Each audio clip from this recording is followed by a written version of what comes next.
మనుషులకి సాధ్యం కాని ఒక రకమైన వైలెన్స్ ఉంటుంది. అదే ఉంది దీంట్లో కూడా. అతను ఇట్లా తిరిగితే ఫ్లైట్ ఆగిపోవడం ఇట్లాంటివే ఉన్నాయి దీంట్లో కూడా. సో అది బాలయ్య సినిమాలకు మాత్రమే సాధ్యం, ఇంకెక్కడ సాధ్యం కాదు. ట్రైన్లు ఆపేస్తాడు బాలయ్య, ఫ్లైట్లు ఆపేస్తాడు, ఇవన్నీ చేస్తుంటాడు. సో అది దీంట్లో కూడా ఉంది. వాళ్ళ ఫ్యాన్స్కి కూడా అది నచ్చుతుంది. అఖండ ఆల్రెడీ హిట్ అయింది. తెలివిగా ఈసారి ఏం చేశాడు, ఇంతకుముందు ఆయన తీసిన సినిమాలో హీరో మామూలు హ్యూమన్ బీయింగ్గా చూపించాడు కాబట్టి వాళ్ళకి ఇది సాధ్యమా అనే డౌట్లు ఫ్యాన్స్కి కూడా వస్తుంటుంది. అందుకని ఇతన్ని ఈసారి అఖండగా చూపించేశాడు, అఘోరిగా చూపించేశాడు. అఘోరి ఏం చేసినా ఇంకా దైవత్వం కాబట్టి నడిచిపోతుంది అన్నమాట. మనుషులకు సాధ్యం కాదు కానీ దేవుడికి సాధ్యం అవుతుంది కదా అన్నట్టుగా ఇంకా రెచ్చిపోయాడు. అలాగే సోలం మీద 5-6 మందిని ఇలా పైకి లేపడాలు, ఇంకా అవన్నీ ఉన్నాయి విన్యాసాలు. అలాగే దీంట్లో కూడా అవే ఉన్నాయి. కాకపోతే ఒకే ఒక డైలాగ్ పెట్టాడు.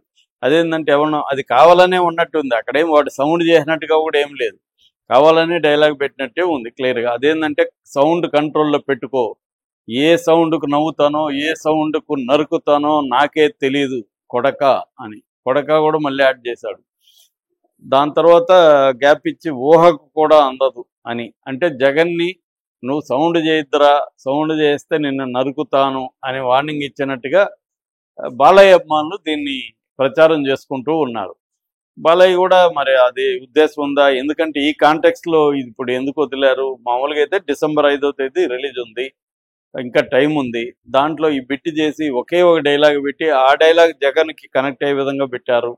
ఎందుకంటే సినిమా హీరోలకి పిచ్చి ఉంటుంది, తమ పొలిటికల్ ప్రత్యర్థుల్ని విమర్శిస్తూ చేయాలనేది సినిమా హీరోలకి అందరికీ ఉంటుంది. గతంలో కూడా కృష్ణ చాలా సినిమాల్లో రామారావుకి వ్యతిరేకంగా ఇలాంటి డైలాగులు పెట్టడం మనం చూసాము. రామారావు రాజకీయాల్లోకి రాకముందు కూడా రాజకీయపరమైన డైలాగులు, బొబ్బులి పులి ఇలాంటివన్నీ కూడా ఆయన, మాకైతే అప్పుడు మేము చదువుకునే వాళ్ళం, బొబ్బులి పులి డైలాగులా పొలిటికల్ సినిమాలో పొలిటికల్ ర్యాలీలో డైలాగులా తెలిసేది కాదు మాకు. రెండు ఒకే రకంగా ఉంటాయన్నమాట రామారావు. అట్లా వాడుకున్నారు బొబ్బిలి పులి సినిమాలో డైలాగులు కూడా. అట్లా పొలిటికల్ ఎంట్రీకి అది పనికొచ్చింది. అట్లాగే మనం పవన్ కళ్యాణ్ కూడా ప్రతిసారి గ్లాస్తో డ్రామాలు చేయడం, లేకపోతే జగన్కి తగిలే విధంగా కొన్ని పెట్టడం అనేది చూస్తున్నాం. అట్లాగే తమిళనాడులో కూడా విజయ్ కూడా అలాగే చాలా సినిమాల్లో చేసుకుంటూ వస్తున్నాడు.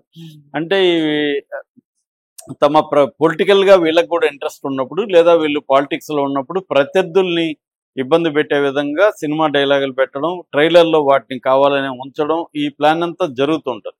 అలాగా ఇప్పుడు బాలయ్య కూడా డైరెక్ట్గా చేయలేక సినిమా ఈ గ్లిమ్స్లో పెట్టి సౌండ్ చేయొద్దు, సౌండ్ చేస్తే నేను నరుకుతాను అన్న ఇది జగన్ని హెచ్చరించడానికే చేశాడని వీళ్ళు అంటున్నారు. దీనికి వైసీపీ వాళ్ళు ఏంటంటే, నీకు అంత ధైర్యం ఉంటే నిజంగా సౌండ్ చేయరా, అతను నిజంగా సౌండ్ చేశాడు, నువ్వు ట్రైలర్లో టీజర్లో చెప్పుకోవాల్సిందే, నీకు అంత ధైర్యం ఉంటే ఓపెన్గా ఖండించు జగన్ని నువ్వు ఇలా మాట్లాడితే నిన్ను నరుకుతానో ఏమో నువ్వు అప్పుడు చూద్దు డ్రామా ఎట్లుంటుందో.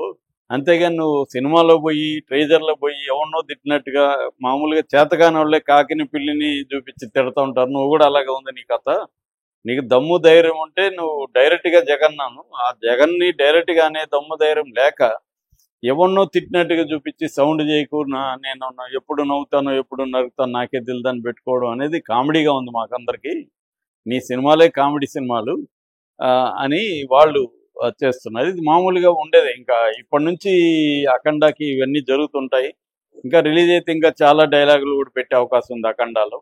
అవి తగిలినా తగిలిపోయిన వాళ్ళు తగిలినట్టే వాళ్ళు భావిస్తారు. ఈ మధ్య ఏమైందంటే ప్రతి సినిమాలో ఫంక్షన్లో కూడా ఏదో ఒక డైలాగులు పెట్టడం, ఆ డైలాగులు వైసీపీకి తగలడం, వైసీపీ వాళ్ళు ఆ సినిమాని ఆడకుండా చేయడం అనేది జరుగుతుంది. ఇప్పుడు కూడా అఖండకి యాంటీగా వైసీపీ ఆల్రెడీ రంగంలో దిగింది. అట్లాగే ఓజేకి కానీ హరిహర వీరమల్లకు కూడా వైసీపీ వాళ్ళు యాంటీగా క్యాంపెయిన్ చేశారు. ఇది కూడా జరిగే అవకాశం అయితే ఉంది.